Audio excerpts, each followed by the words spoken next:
Okay, this is another global warming drought 2021 video, and this is the latest drought map. This one came out July 1, I guess, let's see, a week ago, Thursday. And we did get some rain in Michigan, but apparently not enough to, we are still in moderate drought in all of the lower peninsula. The only part is the western part of the upper peninsula is not in drought. And let's see, Wisconsin got a little bit better.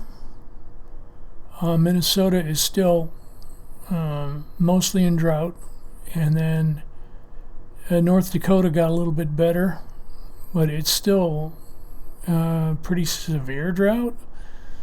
And then the Southwest is extreme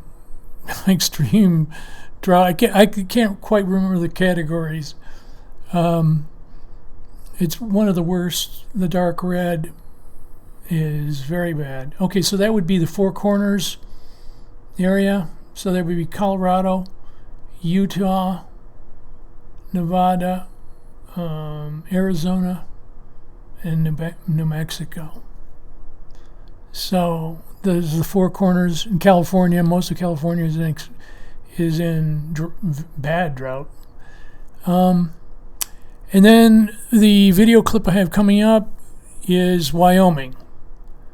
A rancher in Wyoming who did a YouTube video, and because he doesn't have water, he doesn't have hay, he doesn't, he has some water. He's pumping well water. He has some well water, but he wasn't able to harvest any hay, and the grass that he has is it's low. It's not abundant. It's low to the ground. The quantity is not a good quantity. The cows will go through that hay or go through that grass pasture quickly. And he's going to have to cull the herd. Now, and I'm going to congratulate, I'm going to take a poke at the Republican right wings here. You look at that map. Okay, we started the year in drought. It was very dry throughout the fall of last year, fall and winter, and it hasn't improved. So, and that's partly because the temperatures are much warmer, and what soil or what moisture is in the ground, or what moisture was in the ground, is evaporating quickly. The snowpack is melting quickly. What is of the snowpack, which wasn't very much, is melting quickly and early. So, and then we can go on I can list the same things that I've been talking about for how many years now? 3 years? 4 years? The sea level is rising. Can we go over it again? The sea level is rising because the snow in all the, Greenland is melting, Antarctica is melting, the glaciers are melting. I don't know what it will take to convince you people. What do you have to be? Okay, so the hurricanes, we're now in hurricane season 2, by the way. So the hurricanes, there's a tropical storm. I don't know if it's categorized as a hurricane. It's Elise or something or other. It's going to go up Florida. So I here for the climate deniers, or the skeptics, if you want to be generous, or deniers like skeptics, I would not buy land in Florida because you're going to get hit with how many problems does Florida have now? Because you're going to be hit with more hurricanes and bigger hurricanes. So that means flooding. because sea level is rising. Gosh, I don't know. It's like teaching in a class, an elementary class, which is not that swift. So here's beware of buying property in Florida. And the second other big problem that Florida has is fresh water. Okay, they get their water. The groundwater is well water, but here's the problem. The problem is when the sea level is rising, because sea level is rising, you get the second problem with sea level rising is they call it saltwater intrusion. So what's happening is the salt water at the water table is pushing the fresh water out, and you're going to get, or they're getting now, brackish salty water, which you can't drink. So let's see. So hurricanes, fresh water problem, lack of fresh water. Okay, rising flooding, rising sea level. Am I missing? Oh, hotter temperatures. God. Duh. Hotter temperatures. Rank, are you listening? Are you taking notes, Rank? God, it's just amazing how you can. Half of the country, Michigan, and half of the country is in drought at this point. The video clip that I'm about to run, it goes for a half hour, and it's about a farmer in Wyoming. And if you look at the map, now Wyoming isn't as bad as Utah. What are the other states around there? Utah, Colorado, the Four Corners, Arizona, New Mexico, Nevada. Wyoming isn't as bad as those Four Corner states, farther to the south and west, but he's going to have to sell. Looks like he's going to have to sell much of his herd because he can't feed them. He doesn't have hay. He doesn't have the pasture land, et cetera, et cetera. So, you guys can Rank. You can talk for hour after hour about critical race theory. I'm sorry, I have to laugh. Gosh. You can talk about critical race theory, and you can talk about how bad the teachers' unions are. What I'm worried about at this point is how bad is these droughts? How many farmers are just going to either be forced out of business or just going to give up? And then how many of them, how much will food prices go up? I'm thinking food prices are going to go up. I mean, you're going to have lower yields in all these crop areas. So you Rank and Town Square Media, Tim Collins, y'all listening? Y'all listening out there? I think you should devote the whole week, next week, to stupid stuff on critical race theory. Yep. And, I'm, the COVID virus now we're doing a pretty good job with that. A lot of people are vaccinated. Michigan is opening up, but, and there's another variant out. What is it? Delta variant.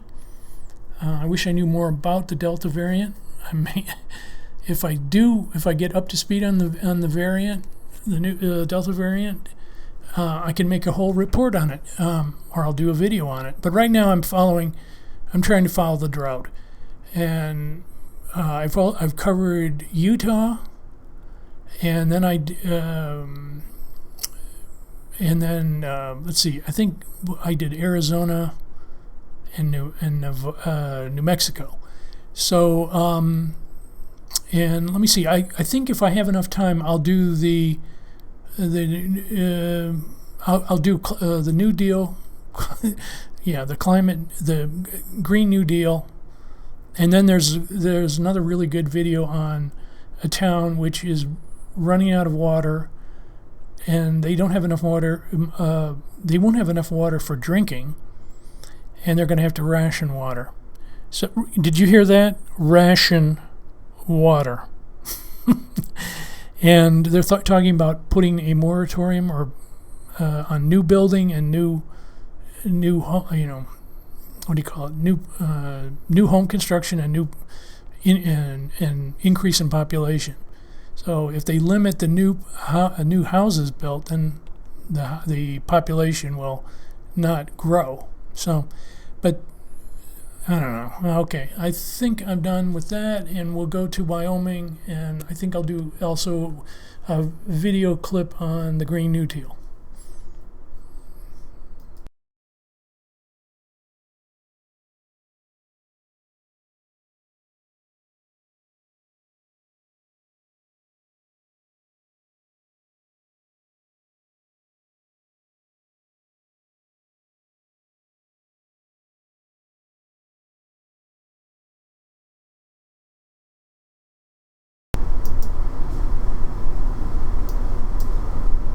In 127 years.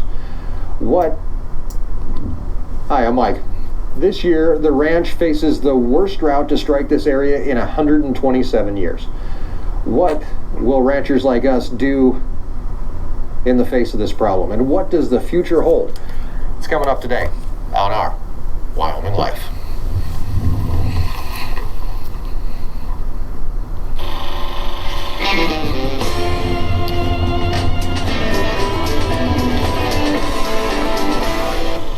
The year is 1894.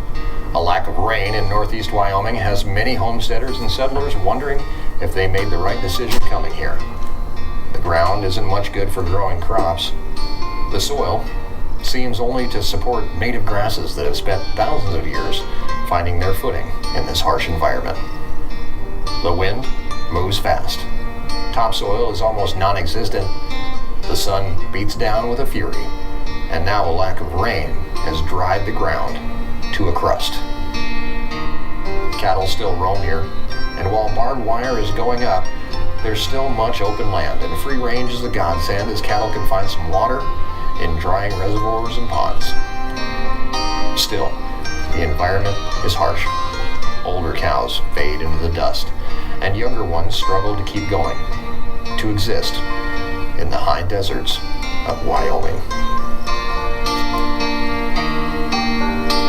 Now it's 2021, and for the first time in 127 years, we've beaten the records of 1894. It's not an accomplishment, trust me, or even something to be proud of. It's something that's going to affect the ranch well into the next generation. That's how it works when you work the land, or the land works you. Seems you're always paying off debts of those who came before you. Not only the people, but the years, the diseases, and more often than not, the weather.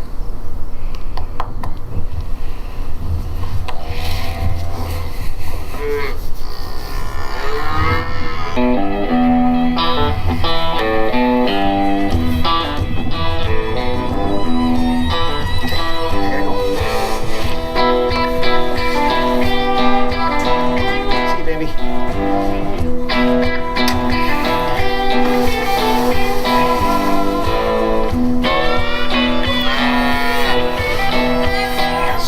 One question that I've been getting constantly, I got slobbered. One question that I've been getting constantly over the last couple weeks has been, what's going on with the hay? For the last 4 years, every single year before we started haying, we've done what's called the State of the Hay Address. And that's basically where we go out and we measure the grass to see how much hay we're going to have to harvest in July here on the ranch. So it's been up and down a couple of those years. We did get hailed out one year, and last year we had no hay at all, as you can see. Hay production is light. Normal production for this area is about 1 ton per acre. This year we're going to be lucky to get half a ton per acre.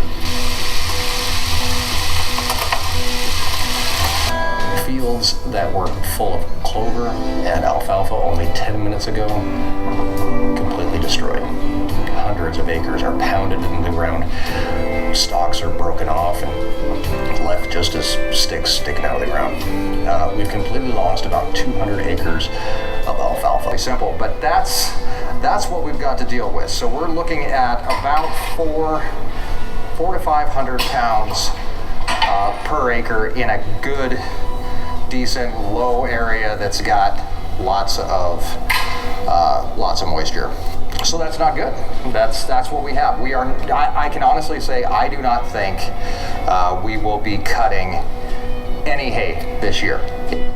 So while the hay situation has been up and down, last year's measly 600 pounds an acre really was a godsend compared to what we're dealing with now. And that's what we're going to talk about today is the hay, the rain, and what the future will hold for the ranch for the upcoming years and possibly even decades following what is the worst drought that we've seen in 127 years.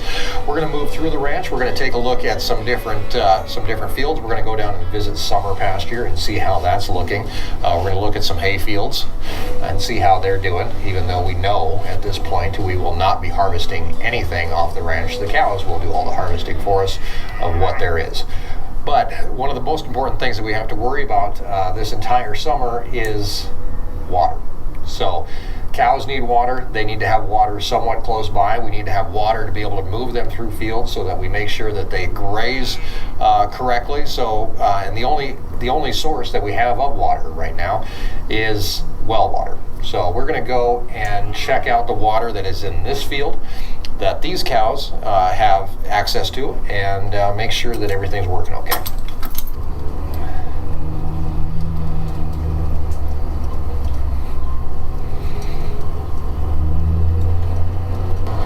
Because of the drought, we've actually been moving cows faster than we normally would be through pastures and trying to keep them in some sort of grass that they can eat. They've been in this pasture, which is about, let's say it's about 200 acres or so. They've been here for about a week, and we've been trying to make sure that they have food and water. The grass itself already getting depleted. Let's take a look. If you or a loved one is fighting type 2 diabetes or pre-diabetes, this discovery could save. So this is what continual drought will do to pasture. And we're not the only ones dealing with it. Everybody from North Dakota all the way down to Arizona is dealing with record droughts right now.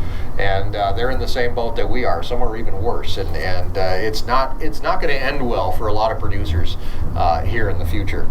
This is all that we have left for grass in this field. You can see where the cows have been eating it down already. It's almost gone. We have branding coming up, so I'm a little bit leery about getting the cows too far away from home.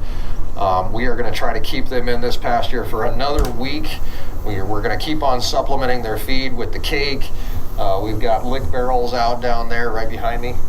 And hopefully that'll keep them through the next week. Then we're probably going to have to make a decision and move them down to the next pasture, which we're going to visit next. Water, obviously still working. We're making sure that all the cows have water. They're making a little bit of a mess though. This water line running off a well that's clear back by the house. So I think what's going to save us over the summer is going to be lick barrels, just like those, the cake that we were talking about earlier. But eventually what's going to have to be done is a thinning of the herd. Nature would do it naturally. We're not. We're going to try to be a little bit more proactive and try to get ahead of this by a little bit. I think what's probably going to happen is once these calves get old enough to be separated from their moms and we're able to wean them, we're going to end up reducing the herd 30, maybe 40% to be able to feed them, because we don't have the grass here on the ranch to do it. We're going to end up buying it. The latest estimates for just regular grass hay coming out of South Dakota, where they have some irrigated land up there, is right around $145 a ton, and that's not delivered. So here's a good opportunity to take a look at something.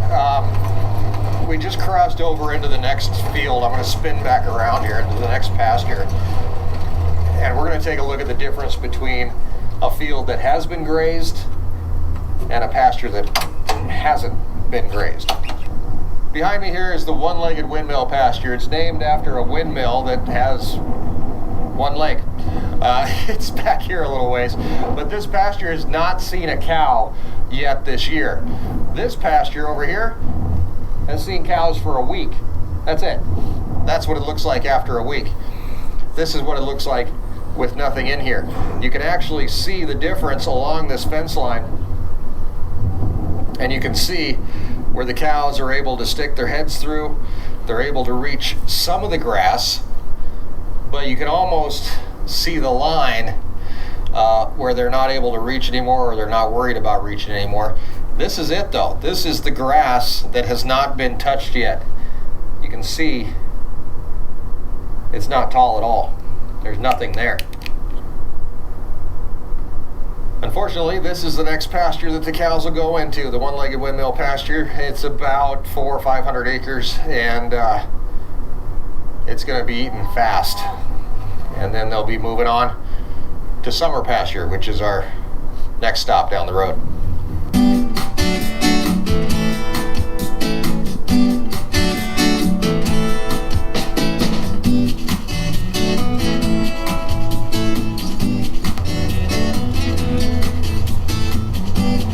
That's the one-legged windmill.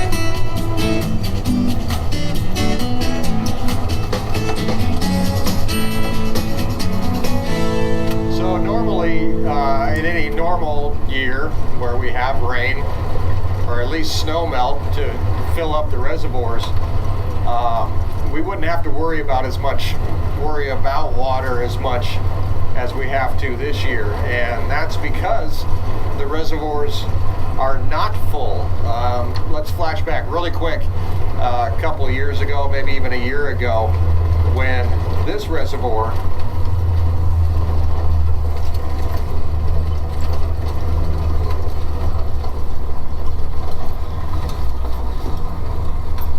was nice and full.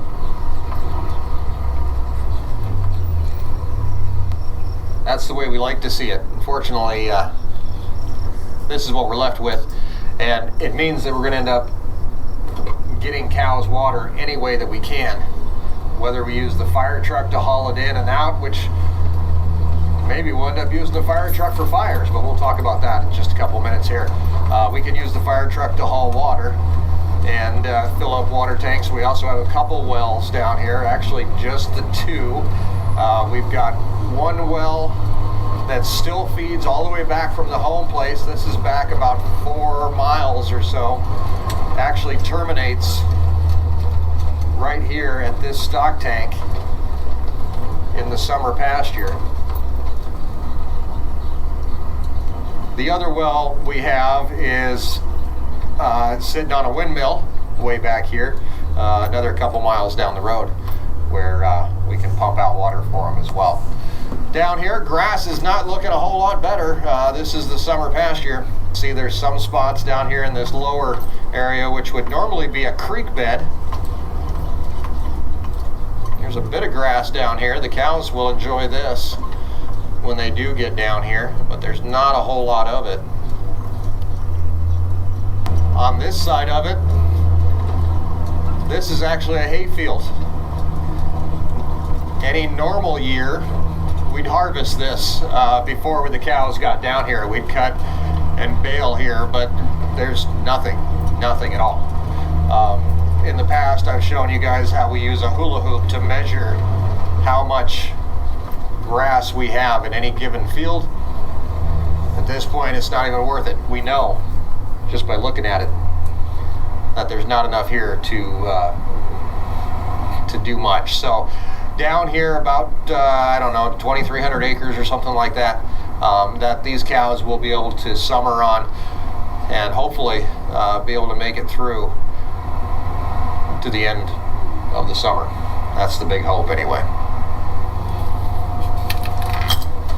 So really, this is as good a place as any to stop and talk about that.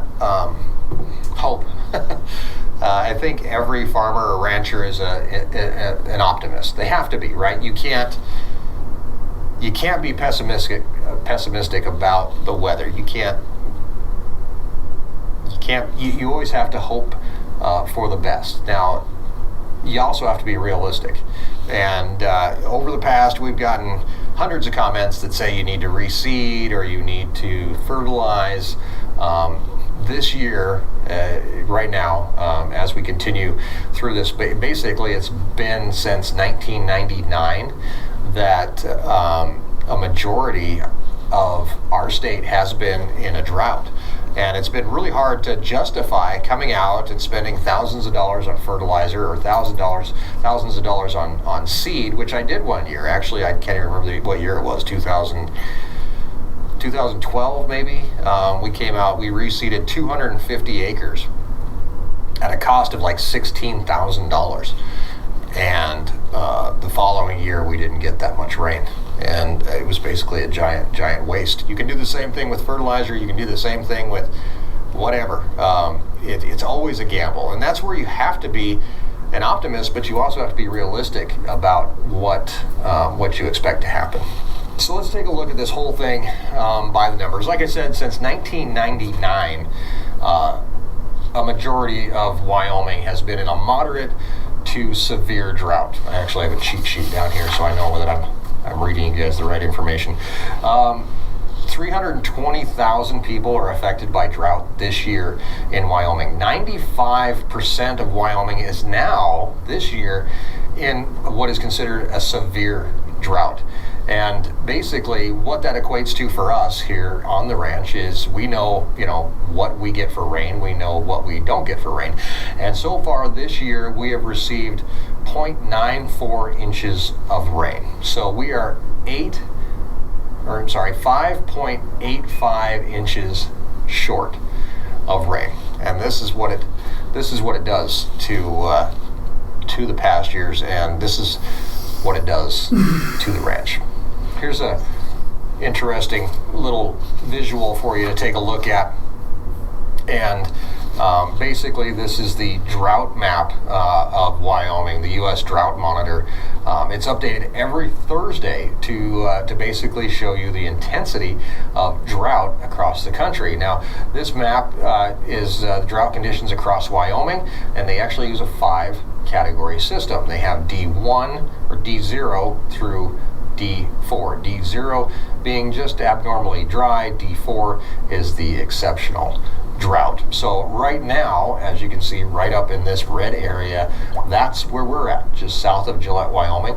We are currently in an extreme drought. That drought is affecting 6.3% of Wyoming. And basically, you catch everything that's before it. So when you're abnormally dry, fishing restrictions are issued. Not a big deal, right? Moderate drought, hay and forage yield is low. Producers give supplement and feed to cattle. Fire danger is elevated. Fire and fireworks seasons are restricted.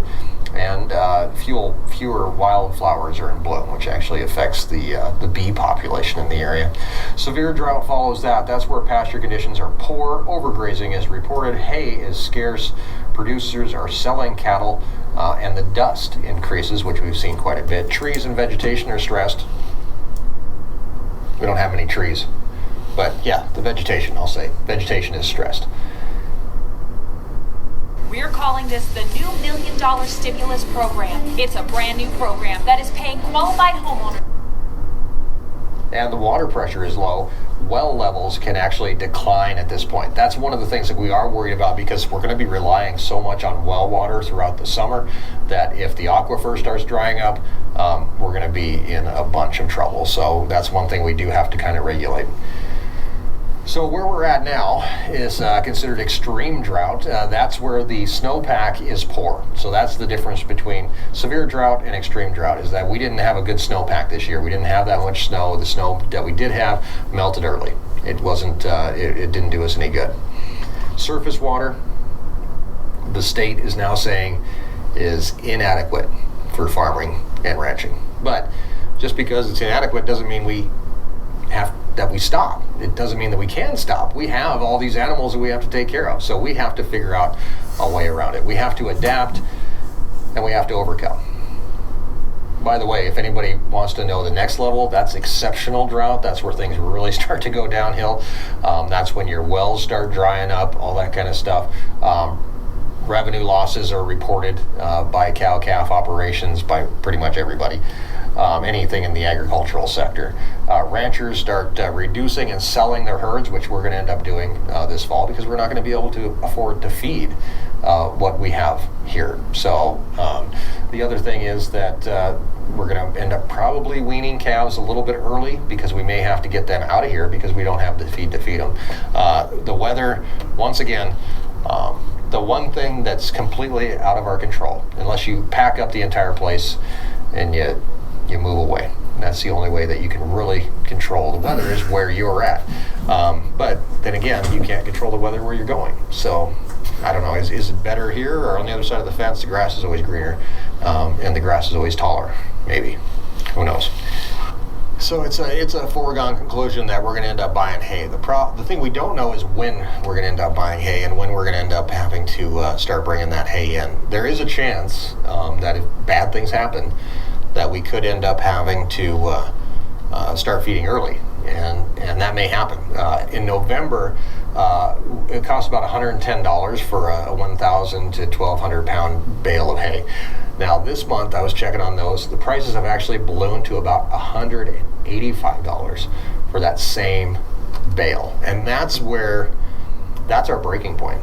I mean, if you can't feed the cattle, you have to do something else. You have to get rid of them, and we have some different things that may play into that. I mean, when it starts drying out like it is, we've had really hot weather. In fact, I think on Tuesday we're forecast for 104 degrees.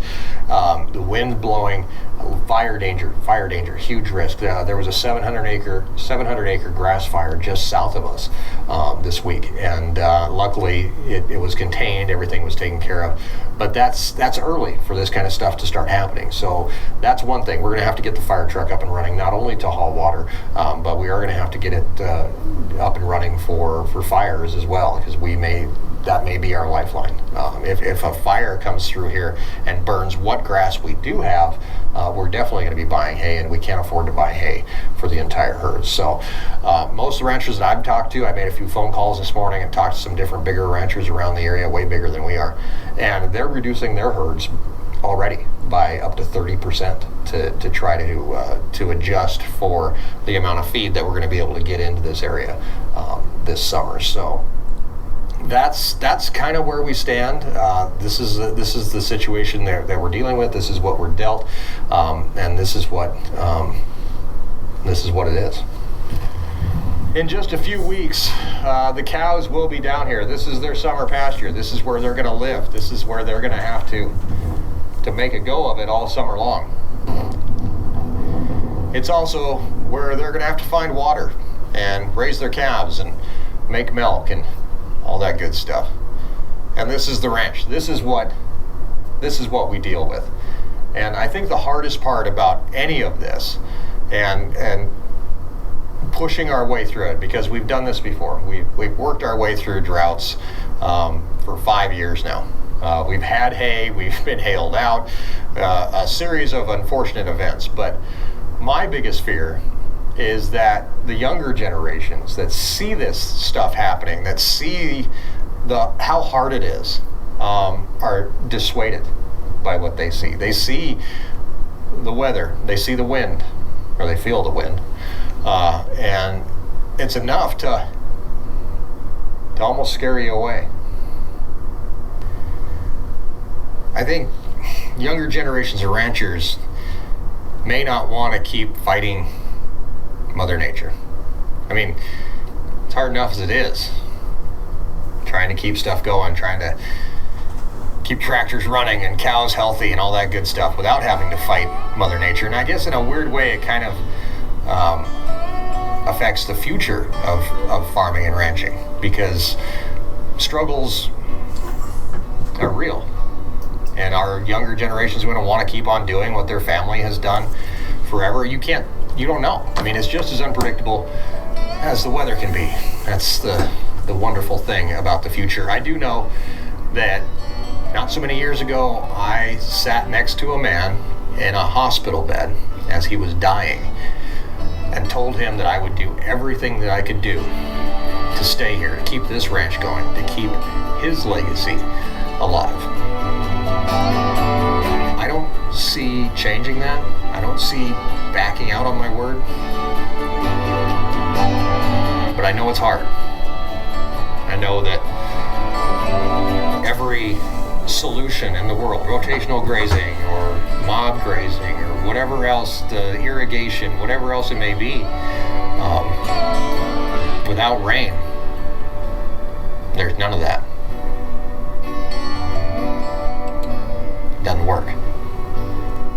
Looks good on paper. And it's almost enough to piss you off. But each morning we keep on getting up, we keep on going, and we keep on doing exactly what we need to do to make sure that maybe my kids won't want to do this. Maybe they'll look at it and say, hey, aged dad or whatever else. But I'm gonna make sure that they have the choice, that they have the choice if they want to be here. That's what I want to do. So anyway, I know we didn't get a whole lot done today. Well, I still got a lot of day left to do, but there's a lot to be done. But I wanted to give you guys an update on what's going on with the hay. We're going to be buying hay. We're going to be grazing hay fields again like we did last year. This is the first time, and as long as we've been here on the ranch, that we've had 2 years in a row where we're unable to hay, where the hay equipment's going to sit. It's not going to move. It's just going to sit there, rust. Maybe we'll sell it to buy hay. Who knows? Guys, thank you very much. Guys, man, what a bummer. Here, you know what? Here's a cute calf to lighten everybody's mood.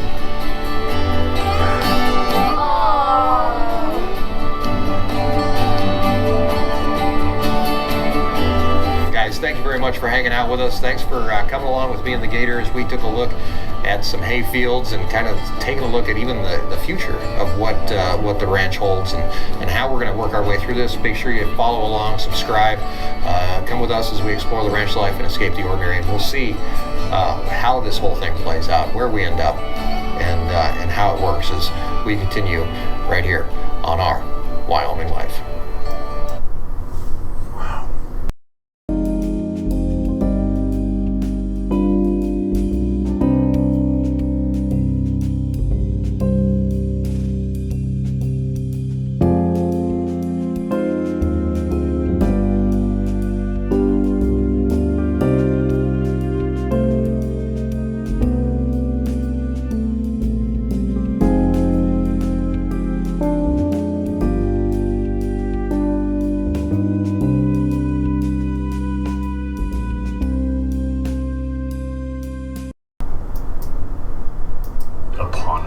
Oceans are rising, fires are raging, storms are brewing, and we need solutions fast. And world leaders and politicians often seem to be spewing empty promises. And that's why we are pledged here in the UK to deliver net zero by 2050. But there is hope on the horizon. We just need to act fast. We have hundreds of readily available climate change solutions at our fingertips that, when scaled up, could successfully prevent and then balance the amount of CO2 in the atmosphere back to pre-industrial levels. Project Drawdown, a nonprofit group of researchers and scientists, compiled a list of the top 100. In this video, we're going to talk about just 3, which, when expanded over the next 30 years, could reduce emissions by as much as 269 gigatons of CO2, which is a staggering amount when compared to the fact that since 1751, the world has emitted a cumulative total of 1,500 gigatons of CO2. In Kigali, Rwanda, 106 representatives shuffled through a meeting hall. The mood was relaxed as they scribbled their signatures on what would become one of the most significant global climate agreements you've probably never heard of. But before we discuss the inner workings of what is now called the Kigali Accord, let's first look at the problem we face. To do that, we have to travel back to 1987, to a balmy August day in Still hot. That day, 196 countries in the European Union ratified a protocol calling on all countries to phase out the use of chlorofluorocarbons, or CFCs, in refrigerants by 1996. Up until 1987, CFCs were shredding a hole in the ozone, but as a direct result of the Montreal Protocol, CFC use dropped drastically, and the hole in the ozone layer began to shrink. The treaty was a definitive success, except for one thing. CFCs were replaced by hydrofluorocarbons, a substance that doesn't damage the ozone, but instead is an extremely potent greenhouse gas. Hydrofluorocarbons, or HFCs, have 1,000 to 9,000 times the capacity to trap heat than CO2. Although it's fairly short-lived in the atmosphere, the consequences of an HFC buildup could be massive. But it also means that a phase-out of HFCs could visibly slow the rate of global warming substantially, which brings us back to that accord signed in Kigali. Starting in 2019, the Kigali Accord requires high-income countries to begin the phase-out of HFCs, followed by a series of lower-income countries over the next 8 years. According to a number of research papers, replacing HFCs with natural refrigerants like ammonia or propane over the next 30 years has the potential to avoid up to 0.5 to 1 degrees Celsius of global warming and the equivalent of avoiding 57.8 gigatons of carbon dioxide emissions by 2050. That's the same as taking every single car off the road globally for the next 90 years. What's exciting is that the Montreal Protocol's success and the Kigali Amendment's ratification show that management of HFCs is not just a dream. It's a very real solution to climate change that is already being scaled up across the world.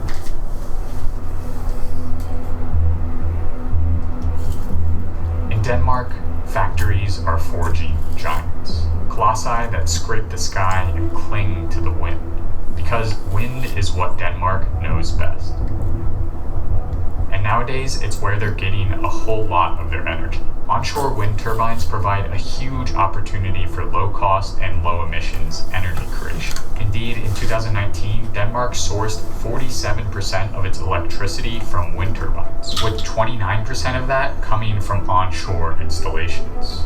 Turbines have a remarkably small land footprint, allowing for farming, recreation, and conservation to continue under their shadows. The researchers at Project Drawdown propose that if we can scale onshore wind capacity to 26% of our global energy consumption, we could avoid roughly 147 gigatons of greenhouse gas emissions by 2050. But right now, the world only derives 4% of its energy from wind power.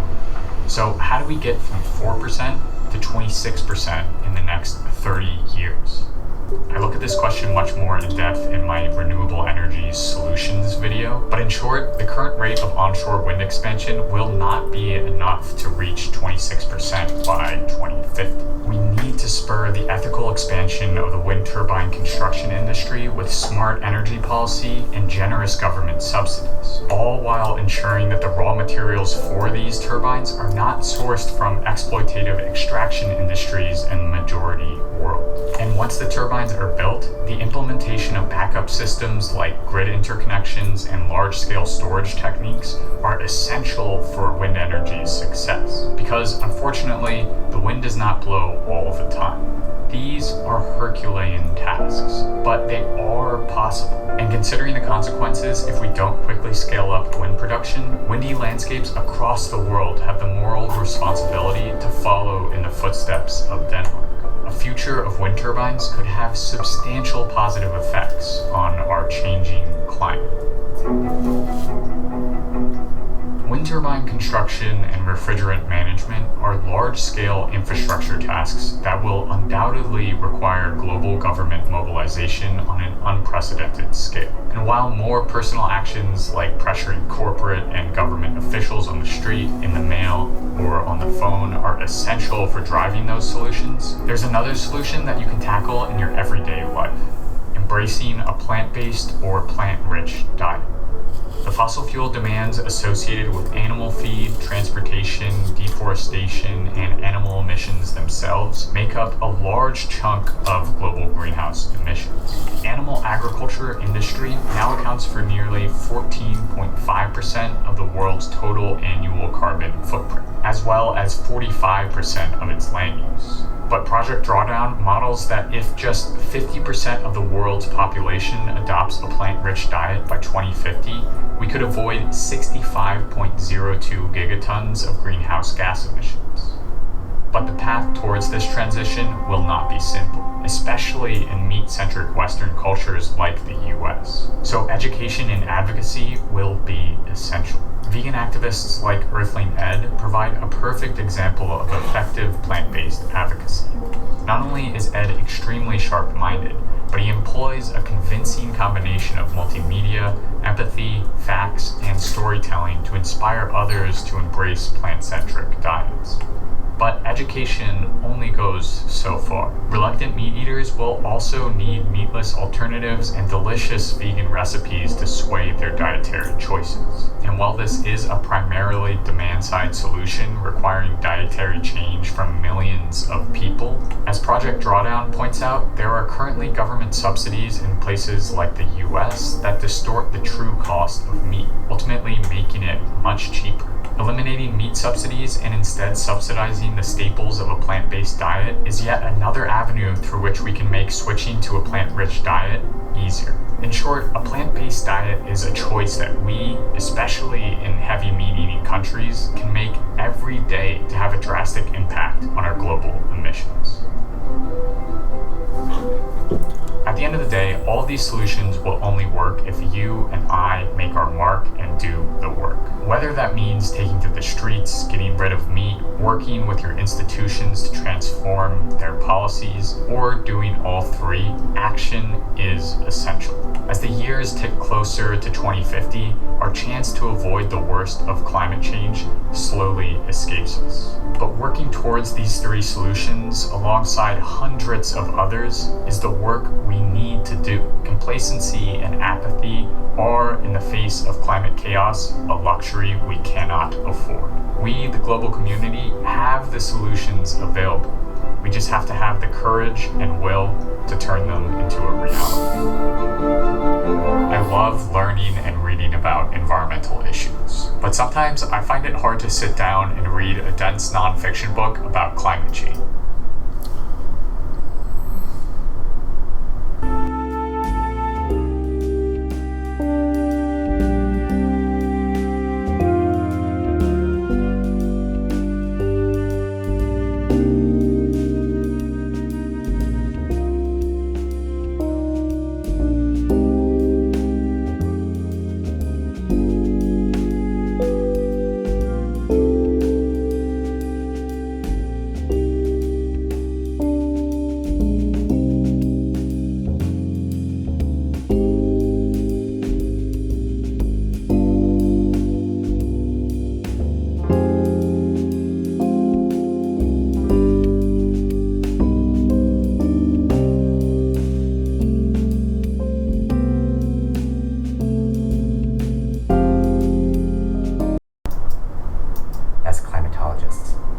Every few years, they gather to tell us what's happening to our warming planet. In 2018, they had some news. It's very clear that half a degree matters. This is a chart of how much the global temperature has gone up since we discovered fossil fuels. For a long time, scientists said that we should try to stay under this line, 1.5 degrees Celsius. But that really, we'd be okay if we ended up below this line, 2 degrees. Now they were saying that wasn't quite right, that we're not safe in this zone, and that hitting this line will mean a spike in mass migration, wildfires, deadly heat stress, and it's going to cost us trillions of dollars, millions of lives, irreversible, forever changes that cannot be undone in centuries. That's what happens if we get warming to stop here. And right now, we're on track to go way past that. If action is not taken, it will take the planet into an unprecedented climate future if we compare it to what has happened during all of human evolutionary history. We don't have a plan for this. So a group of American activists started to make one. They recruited a congresswoman and a senator to turn it into a congressional resolution. It's the first step of a plan that has mostly yet to be written. It's called the Green New Deal. And inside, there's something we might not want to hear. This is the Green New Deal resolution. It's only 14 pages. And to understand what's in it, it's important to understand what's not. It is not a bill. It's not legislation. It's not a policy proposal. It's not anything that you could pass and make law. This is my colleague David Roberts. Dave's written a lot about the Green New Deal, and he says the 14-page resolution is just a first step. The idea was, what's our shared understanding of the problem and what's necessary to solve it? The Green New Deal contains basically two big ideas. The first is this question of what we need to do to solve the impending climate crisis. The Green New Deal says what climate scientists say. We need to completely stop burning fossil fuels as much as technologically feasible. So that means things like rethinking vehicles, energy efficiency standards for buildings, changing the ways that we make steel and concrete. That's Rihanna Gunn Wright. She's part of the think tank that came up with the Green New Deal. Policy Director of New Consensus. Rihanna writes policy, and she likes to rattle off things that moving away from fossil fuels will entail. Moving to electric vehicles, make that home energy efficient. The food that you buy will be grown locally. The Green New Deal requires building a lot of new things, the things to power the world without fossil fuels. And that'll create new jobs, new industries, an entire new economy. But Rihanna also emphasizes that this is going to inflict a cost. It's going to be a massive undertaking because we're actually asking how do we rethink the ways that we use energy in our society. A key principle of the Green New Deal is that it's too late to incrementally move away from fossil fuels. It has to happen quickly and dramatically. Or as Dave puts it, people don't seem to get zero emissions means zero oil business, means zero natural gas business, no coal business, no internal combustion engine auto business. Like, the number zero means it all has to go. Here's what decarbonizing will do. When we rid out fossil fuels from the economy, people are going to lose their jobs. And that means they'll lose their health care, maybe their homes. But the Green New Deal also has a second part. And this part acknowledges that transitioning Americans away from fossil fuels is a huge and difficult ask, especially at a time when so many live in economic uncertainty. How can we go to the American people and say, I sure hope you aren't one of the people who loses a job because then you might die like sick on the street. Good luck. Now will you sign my bill? This is the contradiction the Green New Deal describes. It's the part we may not want to hear. That we need to take action, and also that taking action will cause pain. Imagine you're a coal worker. If the US decarbonizes, you are going to suffer. So the second part is a set of promises for how Americans will be protected during the transition away from fossil fuels. Jobs guarantee, public employment, universal health care, education and training. The basic elements of economic freedom that ought to be promised and due to every citizen of the richest country in the world. And these promises aren't just for protecting coal workers. They're meant to keep all inequality from getting even worse worse during the transition. Because think about what direction wealth and power usually flow in when new things get built. It's the communities with the most political clout who decide where things can and can't be built. Wealthy corporations jump in to build those projects, and the good jobs go to the people who can afford to get trained for them. The folks who have the fewest barriers will be the ones who benefit the most, and you're just going to see a replication of the issues that we have now. In other words, anyone who's historically missed out on those benefits, especially the poor and people of color, could end up even worse off. So the Green New Deal says we should rebuild the American economy in a way that allows opportunity to flow more fairly.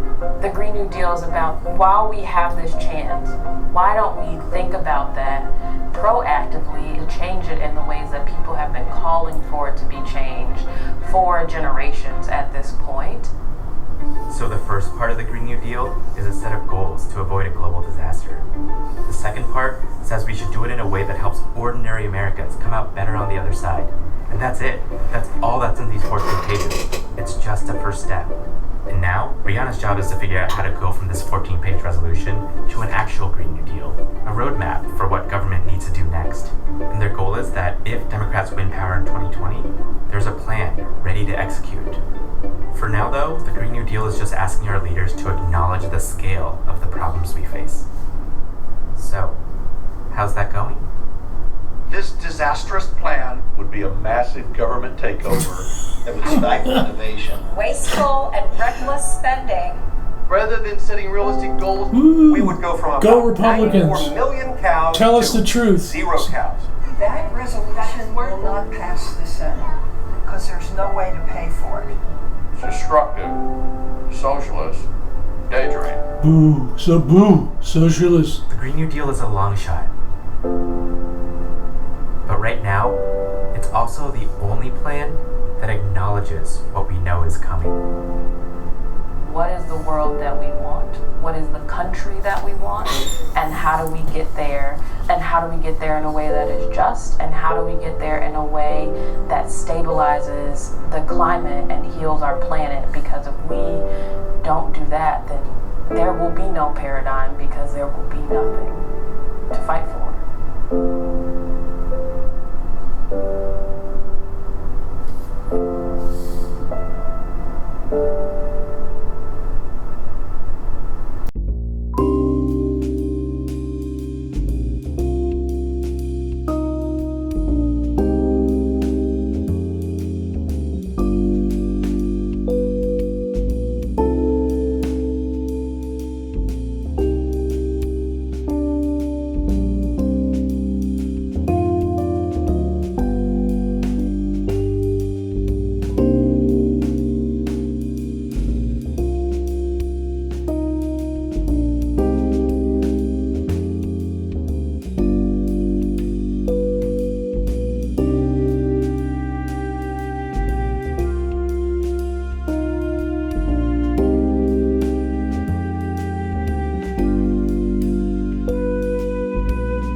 Access Vision.